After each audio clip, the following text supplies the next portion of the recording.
నమస్తే. ఇన్నాళ్ళు నన్ను సపోర్ట్ చేస్తూ, ఎంకరేజ్ చేస్తూ మీ ప్రేమని నాకు అందిస్తున్న ప్రతి ఒక్కరికి కృతజ్ఞతలు. అలాగే ఈ వీడియో కూడా ఖచ్చితంగా మీకు ఉపయోగపడుతుంది. లైక్, షేర్ అండ్ సబ్స్క్రైబ్ చేసి మీ సపోర్ట్‌ని నాకు అందించండి. అలాగే ఈ వీడియో పట్ల మీకున్న అభిప్రాయాన్ని కామెంట్ సెక్షన్‌లో కామెంట్ చేసి తెలియజేయండి. ఇప్పుడు వీడియోని చూద్దాం. నమస్తే, వెల్కమ్ టు అవర్ ఛానల్. నేను పద్మిని. ప్రస్తుతంతో పాటు ప్రముఖ ఆధ్యాత్మికవేత్త, ప్రముఖ న్యూమరాలజిస్ట్, లక్ష్మీ నరసింహస్వామి ఉపాసకురాలు శ్రీమతి స్రవంతి గారు ఉన్నారు. మాట్లాడతాం. నమస్తే అక్క. నమస్తే పద్మిని. అక్క, బోర్డు మీద ఏం రాశారు? Energy circle. Okay. About what? చాలా పెద్ద సమస్య ఈ రోజుల్లో. ఎవరు అంత పెద్దగా ఉన్నా కూడా పట్టించుకోలేని సమస్య. పీరియడ్స్ లేట్ గా రావడం, పిసిఓడి ప్రాబ్లం వల్ల కావచ్చు, స్ట్రెస్ వల్ల కావచ్చు, లేదు అంటే ఇతర కారణాలు ఏవైనా ఉండొచ్చు. పీరియడ్స్ అనేవి సరిగా ఉండట్లేదు. ఇదివరకు మా చిన్నప్పుడు మెనోపాజ్ అంటే కూడా ఏంటో తెలియకుండా పెరిగాం, నిజంగా చెప్పాలి అని అంటే. ఎప్పుడన్నా మా అమ్మకి చాలా చిరాగ్గా, కోపంగా ఉండేది ఆ టైంలో. అరే, అమ్మకి కోపంగా ఉంది, మనం జాగ్రత్తగా ఉండాలి అని అనుకునే వాళ్ళం. కానీ అది ఎందుకు అనేది కూడా ఒకసారి మా అమ్మ డాక్టర్ దగ్గరికి వెళ్తే అది మెనోపాజ్ అంటే అదేంటి అనే క్వశ్చన్ మార్క్ రావడం, ఇది ఇలా ఉంటుంది అని చెప్పడం. అప్పుడే మా అమ్మ వాళ్ళకి కూడా అది కొత్త అనమాట వినడం. అంటే వాళ్ళ పేరెంట్స్ దగ్గర వినలేదు ఎప్పుడు కూడా. సో అలా మెనోపాజ్ వాళ్ళకే ఇబ్బంది అని ఉండేది. ఇప్పుడు అలా కాదు. కాలేజ్లో ఇంటర్మీడియట్ చదువుతున్న పిల్లలకి సైతము పిసిఓడి ఉండడము, ఒకసారి డేట్ రాగానే కంటిన్యూగా 20 days వరకు బ్లీడింగ్ ఆగకపోవడం, ఇలాంటివన్నీ కూడా నాకు దాని దగ్గరికి వస్తున్న సమస్యలు. అయితే ఒక జర్నల్లో నేను చదివింది ఏంటి అంటే, వ్యాక్సినేషన్స్ వల్ల కూడా, అంటే ఇప్పుడు మనం కోవిడ్ వ్యాక్సినేషన్ అవన్నీ వేసుకున్నాం కదా, దానివల్ల పర్యవసనాలు కూడా ఇట్లా పీరియడ్స్ సరిగ్గా రాకపోవడం, ఇర్రెగ్యులర్ అయ్యాయి అని చెప్పి నేను చాలా చదివాను దాని గురించి. సరే, ఇతర కారణాలు ఏమున్నా కూడా మనకి కాస్మిక్ ఎనర్జీ అనేది గనక మనం కరెక్ట్ గా తీసుకుంటే గనక, హెల్ప్ తీసుకుంటే, మెడికేషన్ తీసుకోవద్దని నేను చెప్పట్లేదు, కాస్మిక్ ఎనర్జీ నుంచి మనం హెల్ప్ తీసుకుంటే గనక మనకి తప్పకుండా ఆ హెల్ప్ అనుగ్రహంగా మారుతుంది, మనకున్న ప్రాబ్లమ్స్ క్లియర్ చేస్తుంది అని మనం చెప్పుకోవచ్చు అన్నమాట. ఎట్లా తీసుకోవాలి మరి హెల్ప్? ఇలా మీరు ఎనర్జీ సర్కిల్ ఒకటి వేసుకోండి. మీకు అట్లా సిస్టమ్ లో గనక వేయగలిగితే, మీకు మనం ఇప్పుడు అంతా టూల్స్ వాడుతూనే ఉంటారు పిల్లలు చక్కగా, అందరికి కంప్యూటర్స్ ఎలా వాడాలి, పవర్ పాయింట్ ఎలా వాడాలి అనేది తెలుసు. ఒక సర్కిల్ ఇట్లా వేసేసుకోండి. జస్ట్ ఒక సర్కిల్ మీద క్లిక్ చేసి, వర్డ్ పేజ్ లో సర్కిల్ క్లిక్ చేస్తే వచ్చేస్తుంది కదా. దాని మీద మనం ఎల్లో కలర్ ని ప్రింట్ తీసుకుంటాం అన్నమాట. ఈ ఎక్కడైతే ఈ స్పేస్ ఉందో అదంతా ఎల్లో ఉండాలి.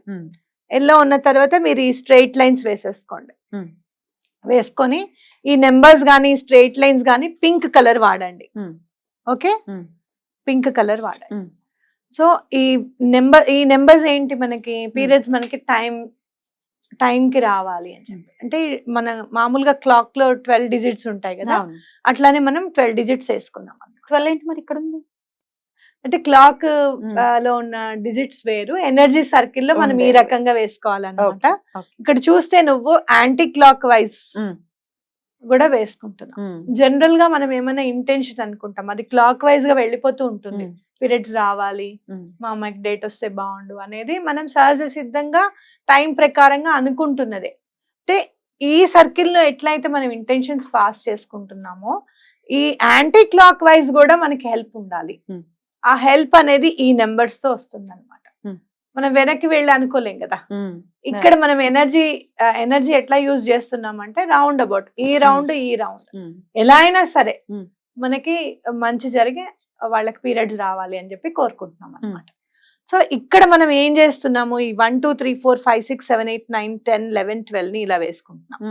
వేసుకొని లోపల మనం ఏం రాస్తున్నాం మీకు కూడా రాసిస్తాను, డిస్ప్లే చేయండి. లేకపోతే కనుక కొంచెం దగ్గరగా మీరు స్క్రీన్ షాట్ తీసుకొని క్లోజ్ ఇలా అనుకుంటే వస్తుంది. హోస్ లో సేజ్ విత్ లవ్ బి అని రాసుకుంటాం. ఇక్కడ కూడా కొంచెం పెద్ద సర్కిల్ వేసుకోండి. నేను ఇక్కడ స్పేస్ లేక కింద రాశాను. ఇక్కడ మళ్ళీ balance, learn, dipole, restore, be flow. ఎక్కడ రాయాలి?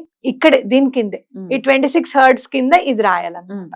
అంటే మనం ఇంత పెద్ద సర్కిల్ వేసుకున్నాం అనుకోండి, ఇమాజిన్ చేసుకోండి. పెద్ద సర్కిల్లో ఇది వస్తుంది. అదే రాయడానికి సిస్టమ్ లో ఎందుకు చెప్తున్నాను అని అంటే ఈజీగా మీరు వేసుకోవచ్చు. లేదు మీకు సిస్టమ్ సిస్టమ్ లో లేదు అదే సిస్టమ్ ప్రశ్న. లేదు అని అంటే A4 సైజ్ పేపర్ మీద ఒక ప్లేట్ పెట్టుకోండి చక్కగా, సర్కిల్ ఎక్కడ వంకర కాకుండా. A4 size paper, yellow colour paper కావాలి. ఎల్లో తీసుకోండి. అంటే లేదు chart అంటే కనుక తెచ్చుకోవచ్చా చార్ట్ అక్క? తెచ్చుకోవచ్చు. మంచి idea, very good. Padmini is intelligent. Thank you సాంగత్యం. ఐడియా రావడం గొప్ప. అయితే ఎల్లో కలర్ చార్ట్ Chart కూడా తెచ్చేసి. తీసుకోవచ్చు, ఎల్లో కలర్ పేపర్ ఏదైనా కూడా తీసుకోవచ్చు మీరు. అప్పుడు ఏం చేయాలి, మనము పింక్ కలర్ స్కెచ్ తో దీన్ని నీట్ గా చక్కగా మీరు ఎక్కడ వంకర్ లేకుండా స్కేల్ తో చక్కగా వేసుకొని నీట్ గా రాసుకోండి. ఈ రెండు రాసుకోవాలి. ఈ రెండు రాసేసుకున్న తర్వాత ఆ చార్ట్ మీద మీరు వాటర్ బాటిల్ గానీ గ్లాస్ ఉండాలి. గ్లాస్ వాటర్ బాటిల్ ఉండాలి, గాజు గ్లాసే ఉండాలి. మీరు నన్ను ప్లాస్టిక్ ఉందండి మా ఇంట్లో, గాజు గ్లాస్ కి ప్లాస్టిక్ మూత ఉందండి, ఇవన్నీ అడగద్దు. ఓకే, గాజు గ్లాస్ కి ప్లాస్టిక్ మూత ఉన్నా పర్వాలేదు, కానీ గాజు గ్లాసే ఉండాలి. జార్ తీసుకోండి చక్కగా, ఎందుకంటే వాటర్ ఎనర్జైజ్ అవ్వడం అనేది, ఎక్కువ వాటర్ ఎనర్జైజ్ చేసుకోవాలి. మనం ఇక్కడ ఎలిమెంట్ వాటర్ ని తీసుకుంటున్నాం, ఎందుకంటే మనము అన్ని ఎలిమెంట్స్ లోకి వెళ్ళా గాలిని మనం తీసుకొని వదిలేస్తూ ఉంటాం కదా, అలానే వాటర్ ని ఎక్కువగా మనం ఇష్టపడి తాగుతాం. చల్ల నీళ్ళు తాగామనుకో ఇప్పుడు ఎంత ప్రశాంతంగా ఉంటుంది మనకి, అనే కదా.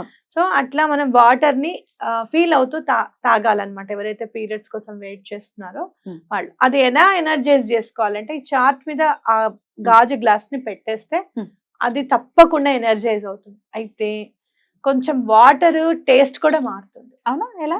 ఎందుకంటే ఇక్కడ మనం 26 హెర్ట్జ్ ఫ్రీక్వెన్సీ తీసుకుంటున్నాం. ఎలాంటి టేస్ట్, ఏం మారుతుంది? కొంచెం చప్పగా అవుతాయి వాటర్. ఓకే, డిఫరెన్స్ తెలుస్తుంది మీకు తప్పకుండా. అన్లెస్ అండ్ అంటిల్ మీరు ఈ మధ్య చాలా పొరపాటు చేసేది ఏంటి అని అంటే, వాటర్ ప్యూరిఫైర్స్ పెట్టుకొని దాంట్లో వాటర్ స్వీట్ గా ఉండడానికి స్వీట్నెస్ వాడుతున్నారు, కెమికల్స్ వాడుతున్నారు. అది ఎటువంటి పరిస్థితుల్లోనూ వాడకండి. చప్పగానే ఉండాలి నీళ్ళు. జస్ట్ అది ఎట్లయితే క్లెన్స్ చేస్తుందో అలానే క్లెన్స్ చేసేసుకోండి. ఆర్వో ప్రాసెస్ ఎట్లయితే క్లెన్స్ చేస్తుందో అలానే చేసుకోండి. ఏమండి ఇది కొంచెం ఇవి వాడితే మీకు కాస్త వాటర్ టీగా ఉంటుందండి అని ఇచ్చేవి ఏవి కూడా కెమికల్స్ వాడకండి. అర్థమైందా? అలా ఆ వాటర్ లో టేస్ట్ మారితే మీరు అయ్యో వాటర్ ఏమైనా పాడైందా, ఇదేంటి ఇలా ఉన్నాయని అనుకోకండి. ఆ ఫ్రీక్వెన్సీని వాటర్ తీసుకుంది కాబట్టి వాటర్ మారింది అనమాట, ఎనర్జీ మారింది వాటర్ ది, కాబట్టి మీకు టేస్ట్ డిఫరెంట్ గా అనిపిస్తుంది. భయపడద్దు. ఆ వాటర్ ని చక్కగా రోజంతా తాగడం అన్నమాట. సో ఆ చార్ట్ కింద ఉంటుంది, దానిపైన ఈ గ్లాస్ జార్ ఉంటుంది, ఆ వాటర్ ని తాగుతూ ఉండాలి డే అంతా కూడా. డే అంతా ఎటువంటి పరిస్థితుల్లోనూ మీకు 3 months లోపల పీసీఓడి ప్రాబ్లం మీరు వాడుతున్న మందులు వాడండి. దాంతో పాటుగా మంచినీళ్ళు కూడా మీరు ఎక్కువగా తాగుతారు. జార్ వాటర్ అనే వరకల్లా ఇప్పుడంటే మనం తాగుతాం పద్మిని, ఎండాకాలము 3 liters వాటర్ తాగుతాం. కానీ నేను గమనించాను ఒక రోజు కూర్చొని, ఎండాకాలం కూడా మనం మాక్సిమం 1.5 కంటే ఎక్కువ తాగట్లేదు. మనకి బాగా దాహం వేసినప్పుడు గుర్తు పెట్టుకొని తాగితే. అలా కాదు, every lady should take 3 liters of water కంపల్సరీగా తాగాలి. ఆ 3 liters ఆఫ్ వాటర్ గుర్తు పెట్టుకొని ఆ జారే 3 times ఎనర్జైజ్ అవ్వాలి. ఒక 1 hour 2 hours, లేదు నైట్ పెట్టేసుకోండి చక్కగా, ఆ నైట్ అంతా ఎనర్జైజ్ అవుతాయి. అవి మార్నింగ్ లేచి తాగండి. సో అట్లా మీరు తీసుకుంటే మీరు వాటర్ కూడా చక్కగా తీసుకున్న వాళ్ళు అవుతారు, మెడిసిన్ కూడా చక్కగా పనిచేస్తుంది మీకు, ప్లస్ ఈ ఎనర్జీని కూడా మనం తీసుకుంటాం. 3 months తర్వాత ఆ చాట్ ని ఏం చేయమంటారు? 3 months తర్వాత మీరు ఏం చేస్తారు, ఇంకా నార్మలైజ్ అయ్యేదాకా వాడుకోవచ్చు. నార్మలైజ్ అయ్యేదాకా వాడుకోవచ్చు. అయితే అదేమైనా పాడైపోతుంది అలా ఏం అనుకోకండి. పాడైపోతే మళ్ళీ తయారు చేసుకోండి. పాడైపోయిన చాట్ ని ఏదైనా నీళ్ళల్లో కానివ్వండి, చెరువులో కానివ్వండి వేయండి, తొక్కని జాగాలో.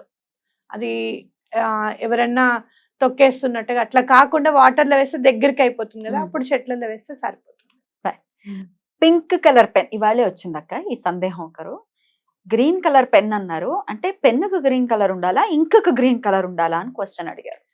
అయితే పెన్నుకి కూడా గ్రీన్ కలర్ ఉంటుందమ్మా. నేను చిన్నప్పటి నుంచి వాడుతున్నాను. పైలట్ పెన్ అయినా కూడా పైన చిన్న చుక్క పెడతాడు వాడు, ఇది గ్రీన్ పెన్ అని చెప్పి. ఎట్లా గుర్తిస్తారు?